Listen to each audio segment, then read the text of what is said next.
मैं कहता हूँ तो फिर तो सब सुरीले फेल है जाए ना। हाँ लला सुन यशोदा की लालाए गाड़ी भी मिल रही है तो कैसे मिल रही है? मैया को नाम लेके नहीं। हाँ बालक अच्छा काम करे तो माँ बाप को नाम नहीं, तो कोई बुरा काम हो जाए तो फिर माँ बाप पे गाड़ी मिलेगी। नाम है सके नाम के टाइम पे कोई ना कि फलाने को छोड़ा है, लेकिन कोई बुरा काम कर दे तो फलाने को छोड़ा है फलानी को छोड़ा है यू। हाँ अब देखो यहाँ यशोदा मैया का नाम लेकर के कह रही है गोपी क्या? अरे लाला रे सुनो यशोदा की हमने जाने तुम्हारी जात। लाला रे सुनो अरे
की स्त्रियों ने क्या कहा है बताएं। हम जाने है बात सामने हमसे नाई डरोगे, जानी है बात सामने हमसे नाई डरोगे। अरे हम जाने है बात समरिया हमसे नाई डरोगे, जानी है बात समरिया हमसे नाई डरोगे। अरे जाने रुक्मणी मान करेगी, जाने रुक्मणी मान करेगी, सौ डंडों की करोगे। लाले सुन अरे लाले सुन यशोदा के हमने जाने तुम्हारी जान। लाले सुन अरे लाले सुन यशोदा के हमने जाने तुम्हारी जान। लाले सुन अरे लाले सुन यशोदा के हमने जाने तुम्हारी जान। लाले सुन अरे लाले सुन यशोदा की हमने जाने तुम्हारे लाले सुन अरे लाले सुन यशोदा की हमने जाने तेरी लाले सुन अरे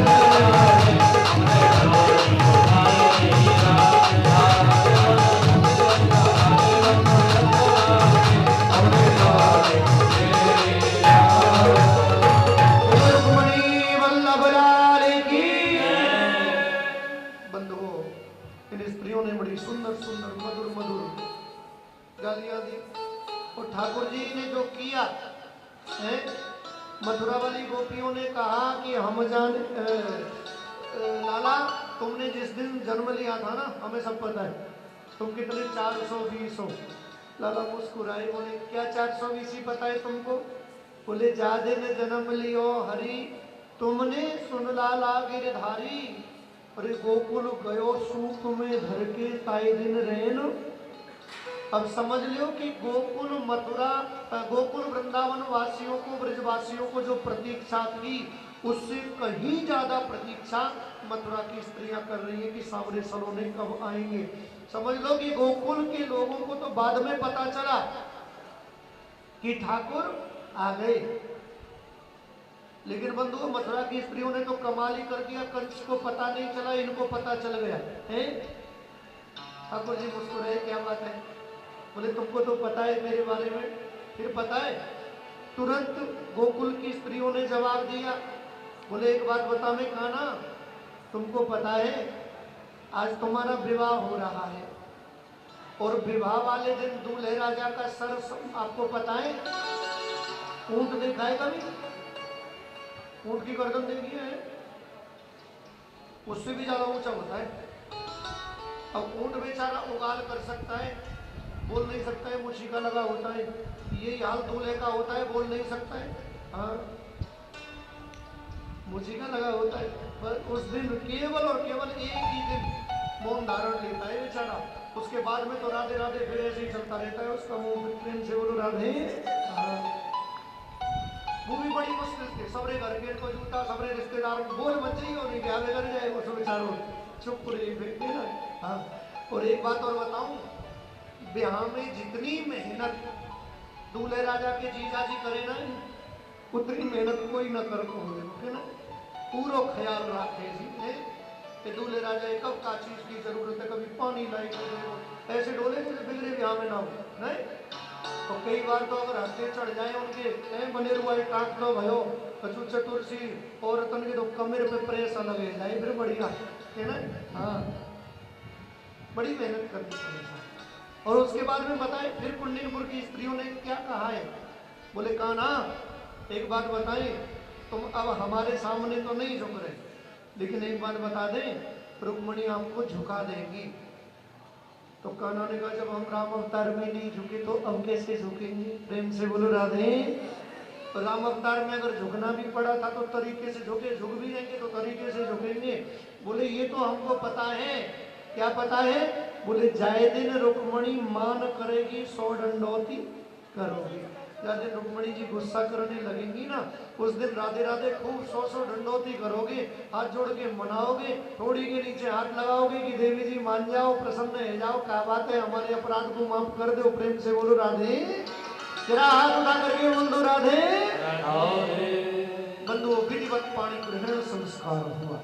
मेरे ठाकुर का। 7 भामरे वहीं वचन भी उन्होंने लिए।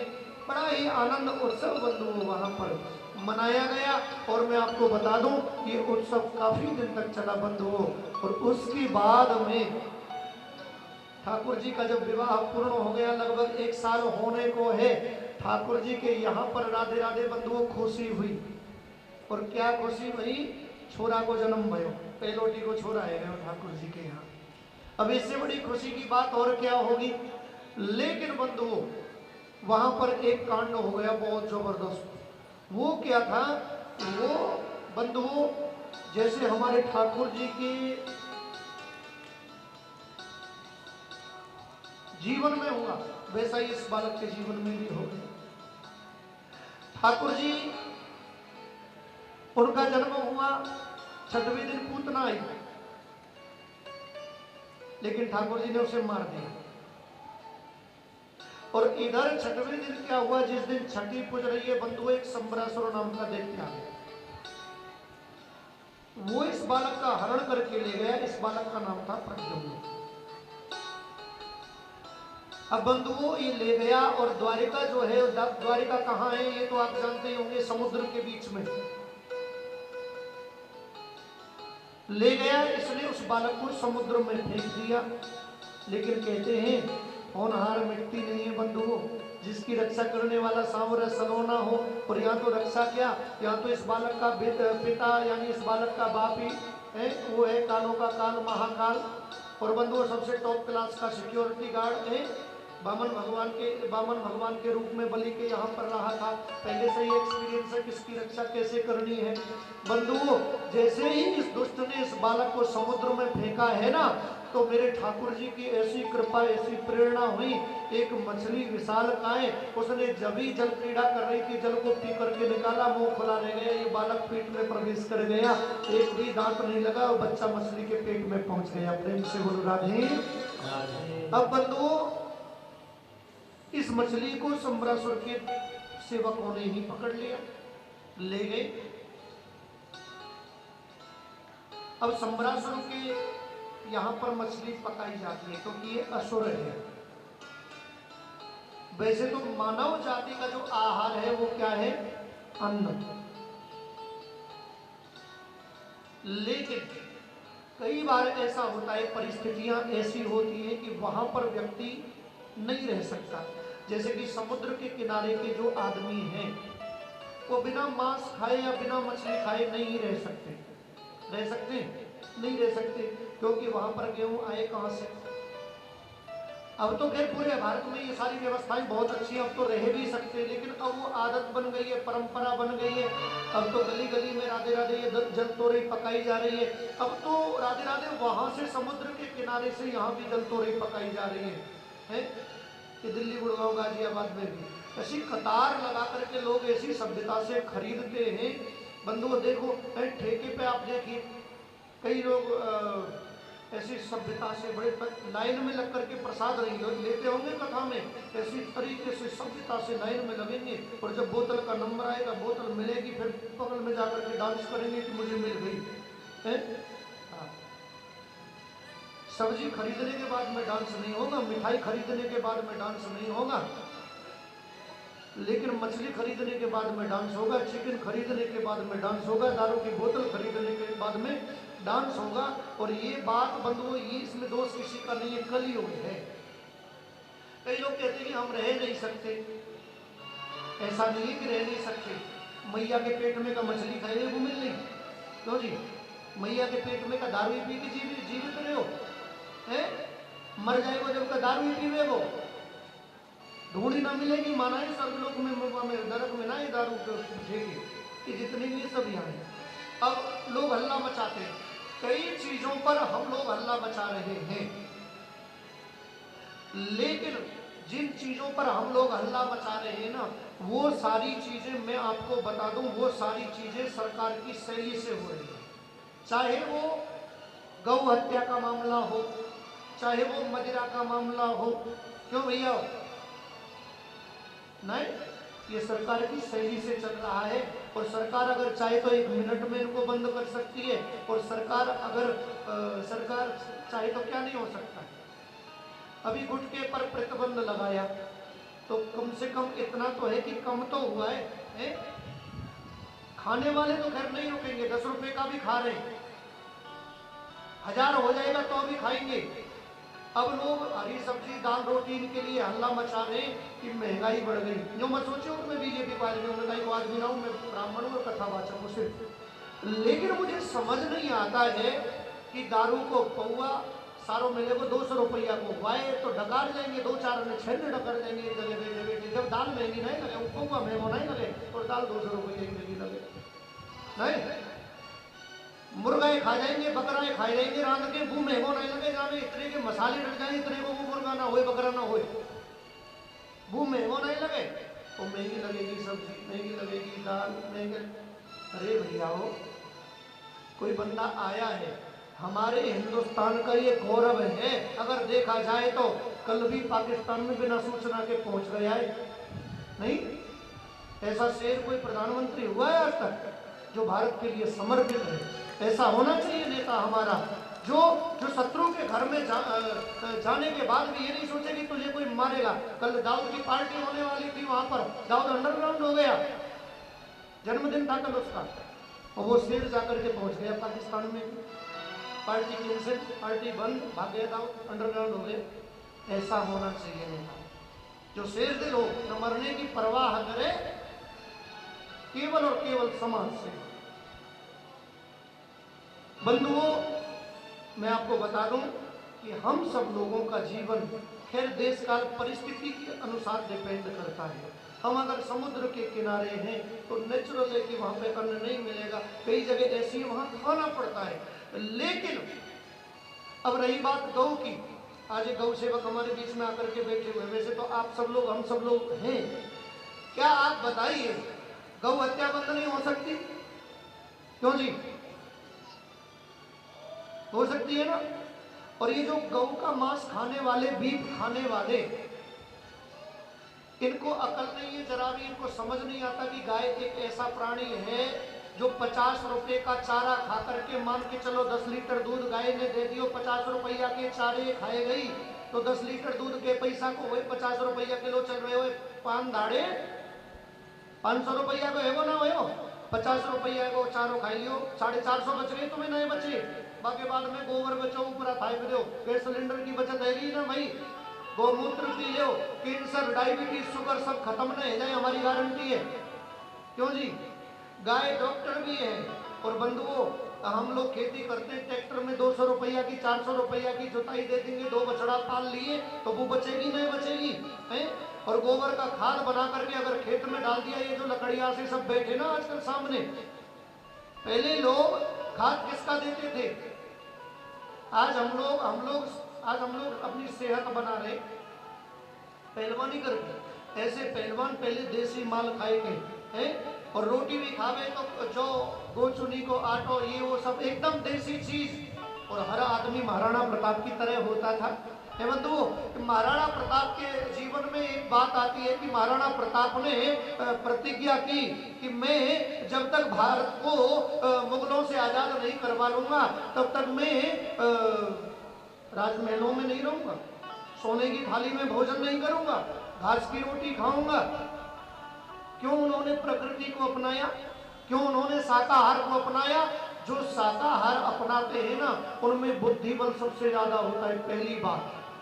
दूसरी बात, उनमें शारीरिक बल भी ज्यादा होता है। डॉक्टर आपको क्या कहते हैं जब आप हॉस्पिटल जाते हो कि हरी सब्जियां खाया करो? कहते नहीं कहते?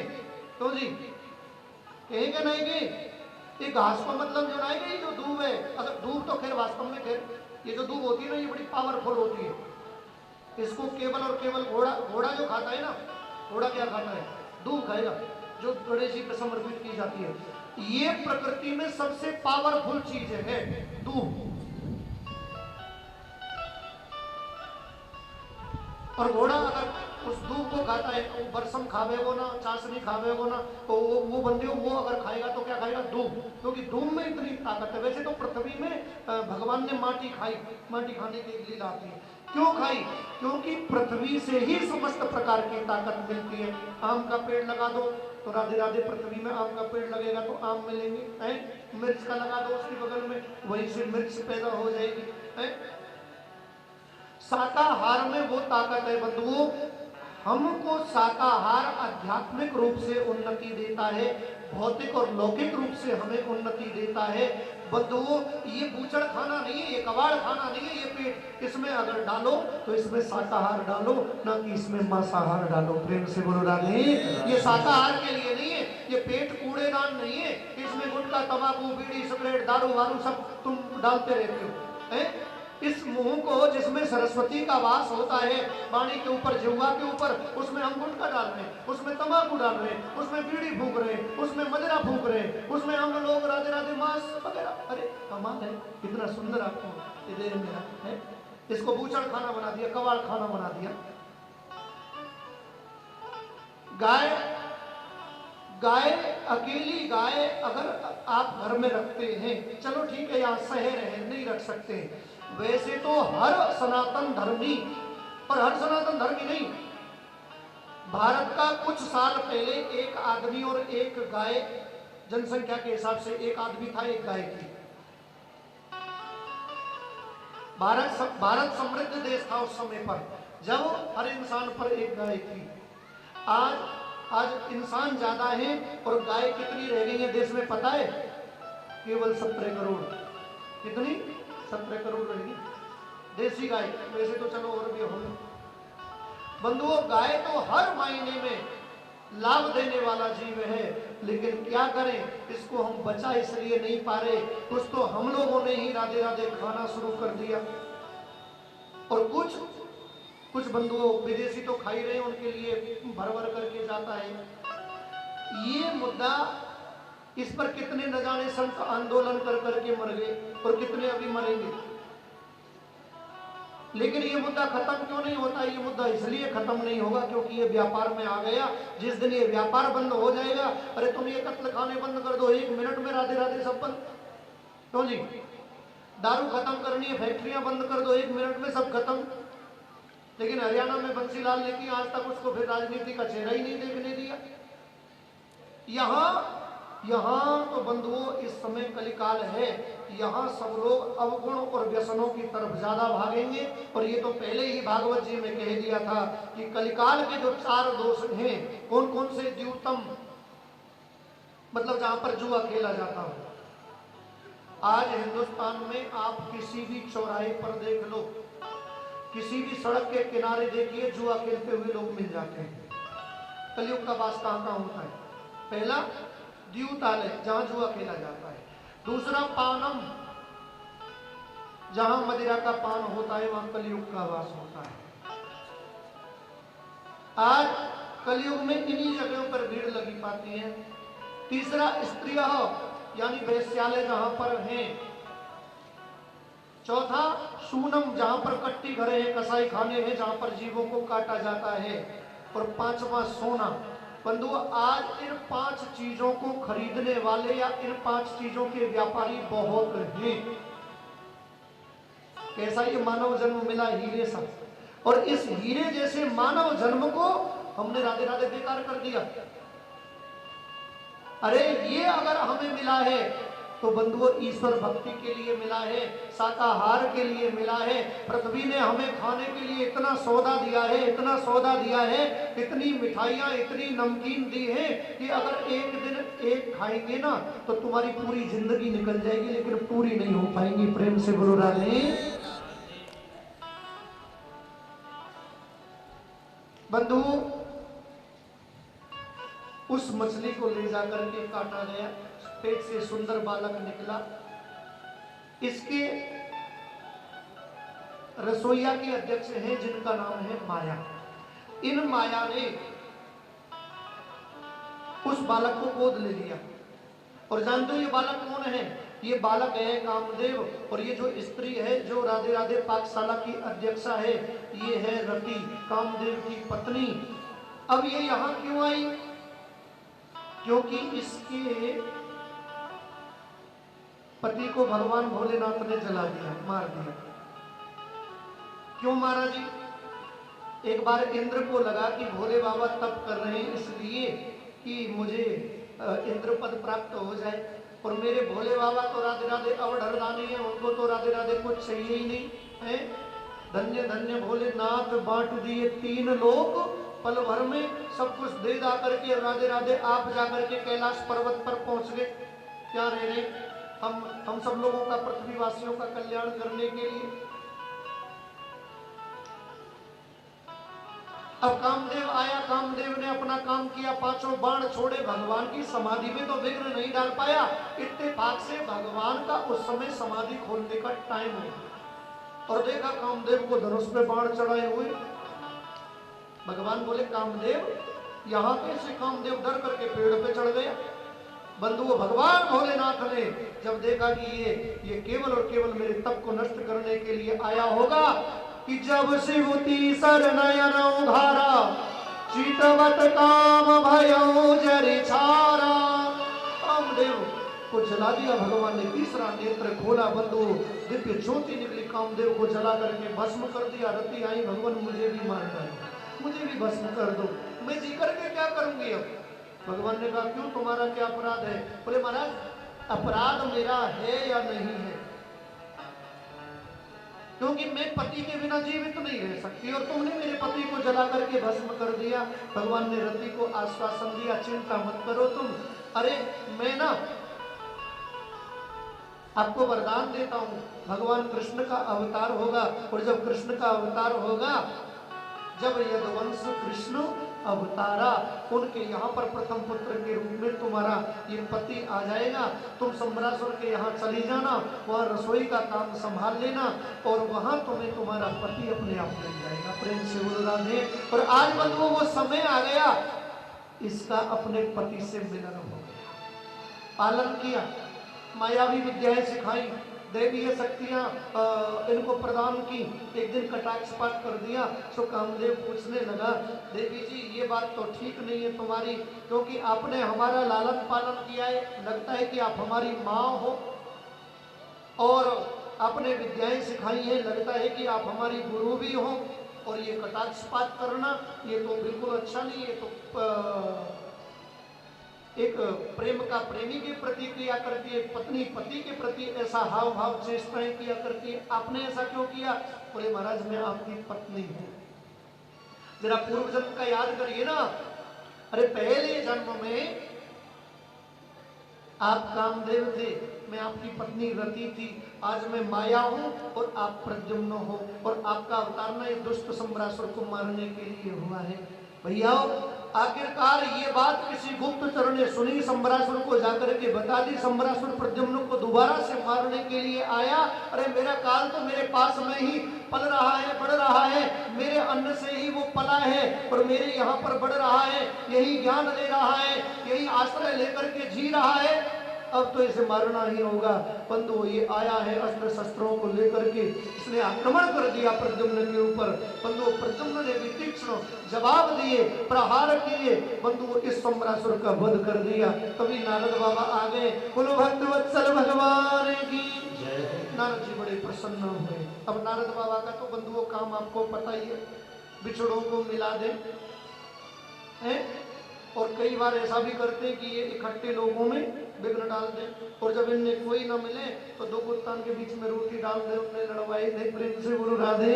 हाँ ये बाबा बड़े चतुर होते हैं जी, और खासकर नारद जी की तरह जो हमेशा घूमते रहते हो। हाँ राजा जोगी अग्नि जल इनकी उल्टी रीत, बचते रहियो रामदास ये कमती राखें।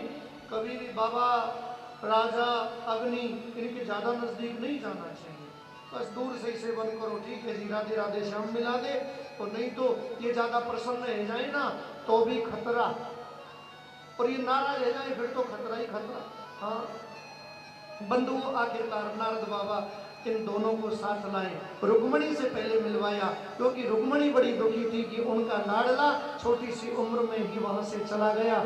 हालांकि रुक्मणी ने ठाकुर से पूछा तो ठाकुर ने कहा चिंता मत करो आ जाएगा। उसके बाद में बंधुओं मेरे ठाकुर के अन्य विवाह भी हुए हैं। वैसे मेरे ठाकुर जी के विवाह कितने हुए आप तो सब जानते ही होंगे, लेकिन एक बार याद दिला दूं, मेरे ठाकुर जी के विवाह हुए हैं 16,108, और संतान कितनी हुई पता है? सबके 10-10 छोरा हुए। जितनी भी पत्नी थी। अब 16,108 गुणा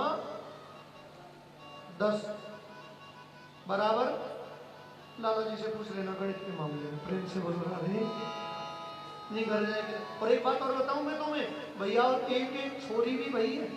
हाँ कितनी, एक एक छोरी। अब 16,108 ये भी जोड़ दें। और ठाकुर जी ने सबको अच्छी तरह पढ़ाया, अपना जो फर्ज था वो पूरा किया, और सबको शिक्षा दीक्षा भी दिलाई, सबके विवाह शादी भी किए, और सबके लिए सुंदर सुंदर भवन बना करके भी दिए। ठाकुर जी का परिवार चकाचक बढ़ गया। लेकिन पहले विवाह की चर्चा कर लेते हैं। दूसरा जो विवाह हुआ वो कैसे हुआ? पहला विवाह रुक्मणी के साथ में हो गया, दूसरा विवाह हुआ बंधुओं इनका जाम्बवंती के साथ में। कई लोग सत्यभामा के साथ में भी बताते, लेकिन मेरे विचार से जाम्बवंती के साथ में हुआ। क्यों हुआ जी? एक बार ना एक सत्राजित नाम का राजा था। सत्राजित स्वतनयाम कृष्णाय कृत किलबिषम। सत्राजित नाम का जो राजा है ना, एक दिन वो सूर्य भगवान को प्रसन्न करके, और भगवान सूर्य से एक मणि प्राप्त हुई, उसे गले में धारण करके ले आए। और ऐसा लग रहा है दूर से जैसे कि भगवान सूर्य ही से ले आ रहे हैं। भगवान सभा में बैठे हैं। द्वारिका वासियों ने कहा भगवान ऐसा लगता है कि सूर्य को प्रसन्न किया है, इसने मणि प्राप्त की है, ये मणि है, और ये मणि सोना भी दिया करती है। भैयाओ, आखिरकार सत्राजित सभा में आया तो द्वारिका वासियों ने इशारा किया, ठाकुर जी ये मणि तो आपके पास अच्छी रहेगी, आपको शोभा देगी। ठाकुर जी ने मना किया कि नहीं, उसने मेहनत की है, तुम बेकार के बीच में पंगा ठोकते हो भाई। नहीं नहीं ठाकुर जी मांग लीजिए। आखिरकार ठाकुर जी को मांगना ही पड़ गया।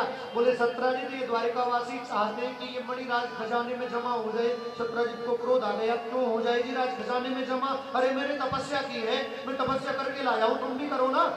भगवान ने कहा भैया गुस्सा मत हो, ठीक है, मध्य हमें नहीं चाहिए ये मणि, भाई तू नाराज मत हो, क्योंकि हमसे कोई नाराज नहीं होना चाहिए। सत्राजित उठा वहां से चल दिया। ठाकुर जी ने कहा द्वारिकावासियों ने देखा वही हो गया ना, है आप नहीं माने। अब बंदूक क्या होता है, एक दिन ना उस मणि को सत्राजित का छोटा भाई जिसका नाम था प्रसेन, उसने माला में यहाँ पे लगाया और गले में धारण करके बंदूक ले गया। इस प्रसेन को एक शेर ने मार दिया, उस मणि को लेकर के वो भी जंगल में प्रवेश कर गया। शेर को एक भालू ने मार दिया, भालू ने उस मणि को लिया, वो गुफा में प्रवेश कर गया। बंधुओं ये भालू कोई और नहीं, ये जाम्बवान है, राम अवतार में भगवान का मंत्री बन करके रहा था जी। अब ठाकुर पे आरोप लग गया चोरी का। सत्राजित ने ये बात अपने मित्रों से कही कि हो ना हो कृष्ण ने ही मेरे भाई को मरवा दिया। अब ठाकुर ने कहा ये तो कलंक लग गया भाई मेरे ऊपर। ठाकुर ने कुछ गुप्तचर खोजी लोगों को लिया जो पहले पशुओं के पग चिन्हों को पहचानते थे। घोड़े के पग चिन्हों पे खोज करते करते अब पहुंचे। आगे पता चला कि घोड़ा भी मरा पड़ा है, प्रसेन भी मरा पड़ा है। देखने पर लगता है किसी शेर ने मार दिया। अब शेर के पग चिन्हों पे खोज करते गए तो आगे शेर भी मरा हुआ मिला। इसे देखने पर लगता है कि किसी भालू ने मारा है। भालू के पग चिन्हों पर खोज करते करते उस गुफा के दरवाजे पर पहुंच गए। ठाकुर जी ने सबको वहीं रोक दिया। ठाकुर जी ने कहा कि भाई ऐसा है, सब लोग यही रुकिए, 15 दिन मेरा इंतजार करिए, आ जाऊं तो ठीक है, नहीं तो आप लोग द्वारिका चले जाना। भैया ऐसा ही हुआ।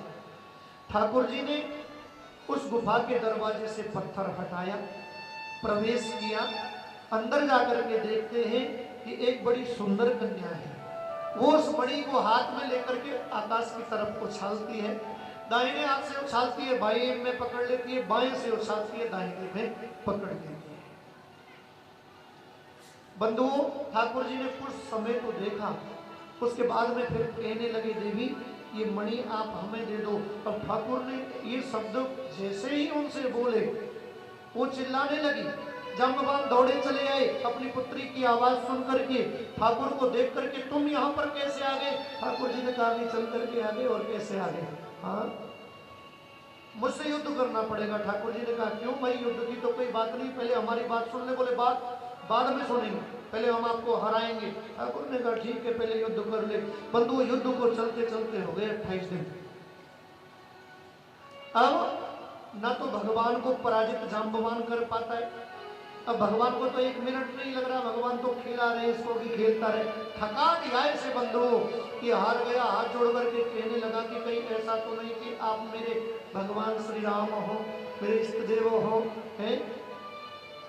अब ये काली कमली वाला राधे राधे और राम रूप में आ गया। नीलांबुजस्यामल कोमलांगम सीता समारोपित वाम भागम पाणौ महासायक चारु चापम नमामि रामम रघुवंश नाथम। राम जी के रूप में तुरंत प्रकट हो गए बंधुओं। जाम्बवान ने तो अपनी कन्या को भी दे दिया और बंधुओं दहेज में उस मणि को दे दिया। लेकर के मेरे ठाकुर आए, वो मणि दे दी आकर के बंधुओं सत्राजित को। अब सत्राजित शर्मिंदा हो गया, सर झुका लिया। पता है क्या हुआ? अब सत्राजित ने भी राधे राधे इस मणि को देना चाहा, लेकिन ठाकुर जी ने मना कर दिया। पता है क्या हुआ? अब कुछ तो देना ही है ना, अपनी पुत्री सत्यभामा को दे दिया। बोले ये मणि लेकर के नहीं जाते हो तो ये मणि ले जाओ आप। ठाकुर ने कहा ठीक है भाई, अब तू नहीं मान रहा है तो राधे राधे सत्यभामा को भी ले आए। अब सत्यभामा और राधे राधे जामवंती दो के साथ में विवाह हुआ। और पता है कुछ दिन बीते तो क्या हुआ? सत्राजित को मार दिया सप्तधनवा कृतवर्मा ने, मणि को ले लिया। और ठाकुर जी को पता चला तो ये सप्तधनवा कृतवर्मा उस मणि को अक्रूर जी को दे करके भाग गए। भगवान ने इन दोनों को मार दिया, सप्तधनवा और कृतवर्मा को, लेकिन मणि नहीं मिली। बलराम जी को आकर के सारी बात बताई। बलराम जी सोचने लगे ऐसा हो नहीं सकता। बाद में गुप्तचरों से पता चला कि वो मणि अक्रूर जी के पास में, अक्रूर जी को बुलवाया, सभा में वो मणि दिखाई गई। तब जाकर के बलराम जी को भी विश्वास हुआ कि मेरा कान्हा मुझसे झूठ नहीं बोलता है। बंधुओं सत्या भद्रा लक्ष्मणा इन सबके साथ में विवाह हुआ है मेरे ठाकुर का। और बंधुओं मेरे ठाकुर तो ऐसे सबको अपना लेते हैं। काली कमली वाला मेरा यार है,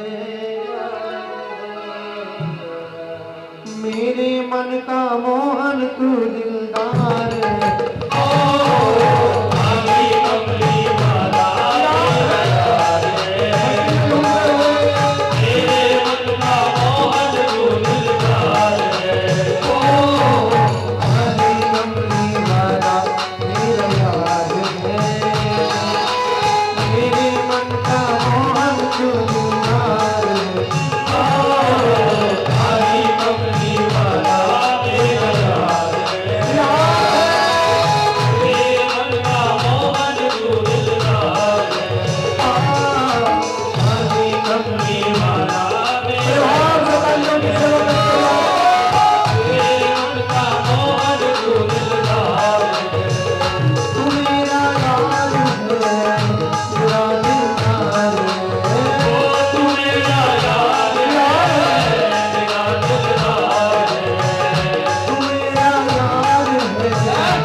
और जो मेरे ठाकुर के पागल है मस्ताने हैं वो खुद खड़े हो जाए तो एक बोल रहा है मनमोहन में तेरा दीवाना गाँव बस अब यही कराना, गाँव बस अब यही कराना।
हाथ उठा करके कहेंगे, क्या कहेंगे?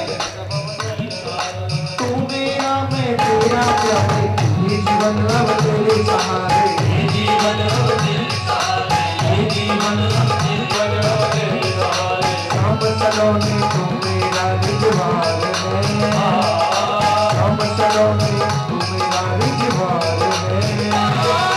मेरे मन का मोहन तू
आरती गाओ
आरती ले, प्रसाद ले, प्रस्थान करें। कल हवन और प्रसाद, हवन में आने वाले बंधुओं से निवेदन कि वो गोला ना ला करके केवल सामग्री और घी लेकर के आए।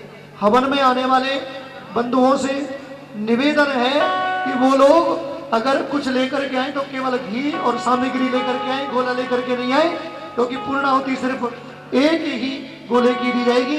अब हम सब लोग होली करेंगे, फूलों की होली। सुन ले वृषभान किशोरी, सुन ले वृषभान किशोरी, और जो मोती न खिली तेरे होरी, तो तेरी मेरी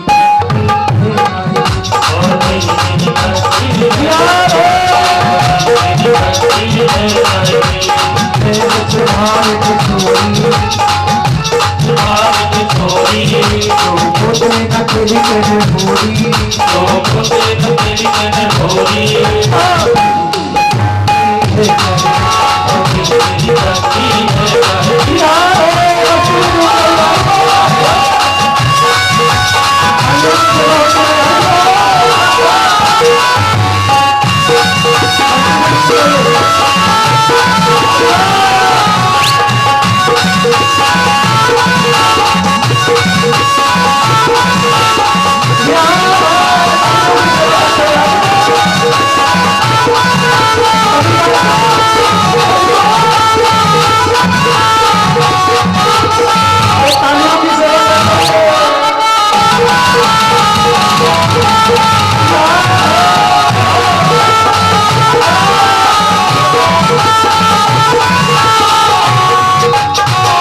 Hare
होली खूब खिलाए रहूंगी होली को मजा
हरि